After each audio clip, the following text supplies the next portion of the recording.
Hey there, this is Brian Tarian from the Disability Digest here to share with you what I believe to be the best, if not one of the best, sources of information that I've come across that communicates the Social Security Disability Administration processing problem, what's causing it, and how that is impacting the decision time for Social Security disability applicants.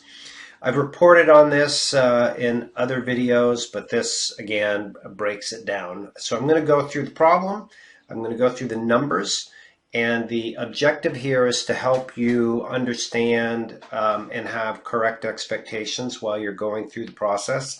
And then at the end of this video, I'm going to give you 3 things that you, in my experience of 17 years and 191,000 people here, seen lots of different variables, but I'm going to give you just 3 things that you can do to maximize your chances of getting approved for your benefits. All right.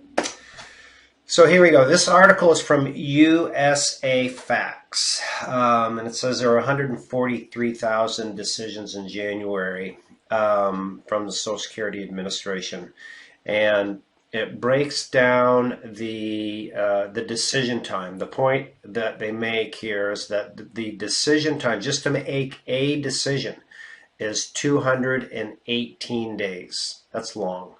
It should take about 5 months to make a decision, so it should be like 180 days, and in some cases sooner. So here's where the problem is. So this is a Social Security website here, and it points out, and I'm going to put these links below the video, but I just want to hit the highlights for you.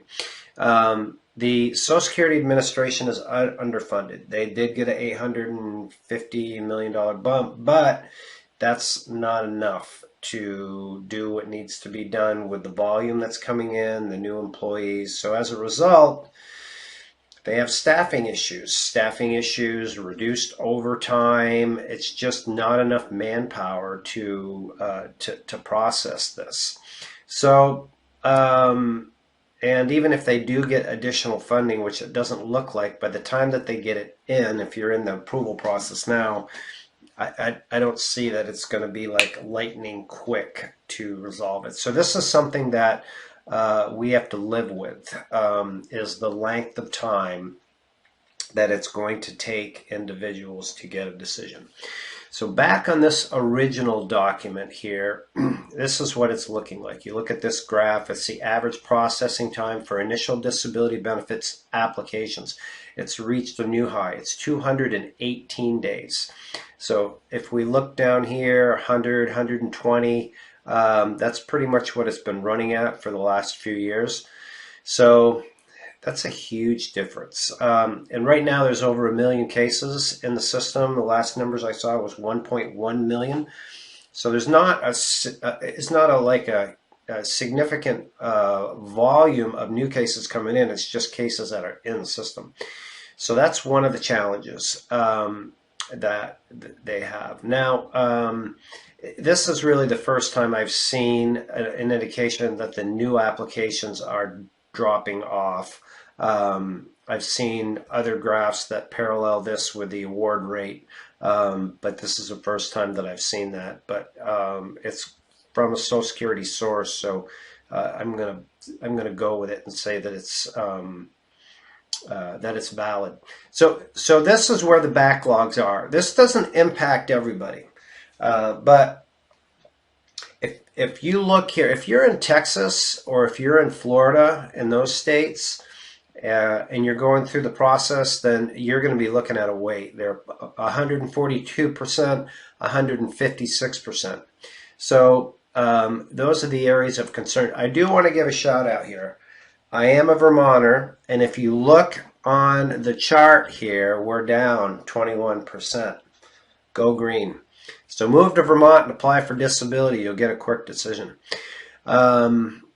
So this is another interesting graph, really, that will help you set your expectations. So if you're looking at a 218 days for your initial application, right? So you put your application in the system now. In 218 days, you're going to get your decision. I'm going to come back to that in a minute. But if that decision gets denied, then you have the right to appeal it. It's called the reconsideration stage. All except 10 states have this. The 10 states that don't, they skip right to this level right here, administrative law judge. And then the wait for that, they're saying it's 334 days. So start to finish to get to a hearing, 1 year and 11 months. I am not seeing the reconsideration at 147. I'm seeing it longer than that for just the people that we work directly with. But it'll give you a general idea. Now, here's something that I encourage you to consider. If you're looking at going through the approval process and you want to either do this on your own or you want to have somebody do it for you, the key is if you are looking for your money, you want to make sure it's done right. If you want your money fast, which most do. If you're on, if you're a veteran and you're receiving your full VA benefits, or if you're receiving a private disability policy from work, those individuals are a lot less stressed in need of their money. I'm not saying it's not important to them, but my point is a lot of people just go into this process and they're like, I'll give it a try. Well, if you just give it a try and you're going to wait 218 days, that's the point that I'm trying to make. I'm encouraging you to do it right. So that's it. So those are some of the tips that I have for you. So here is my my tips in going through the process, right? The first thing is understand the expectations of what it's going to, the time frame to get a decision. Then the second thing is understand the process. Understand what you need to prove, like understand your check amount, understand how much your benefits are worth over the course of your lifetime. Average package is $447,000.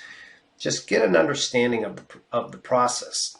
So if you understand the process and what needs to be done, then you can make a decision as to whether you want to do this on your own and go through all the steps necessary to get yourself approved, or if you want to have somebody do it for you and hire them as your representative. That's the simplistic approach. Now, here at the Disability Digest, I hope you enjoy the work that we do, and you're welcome to watch all of the 400 plus videos that we have that are out there and piecemeal it all together. Or we invite you to join us as a member. And when you join us as a member, there'll be a link around this video. You fill out an evaluation and it helps us understand where you're at. Maybe you're still working. Maybe you're out of work, thinking about applying. Maybe you've applied and waiting, applied and denied.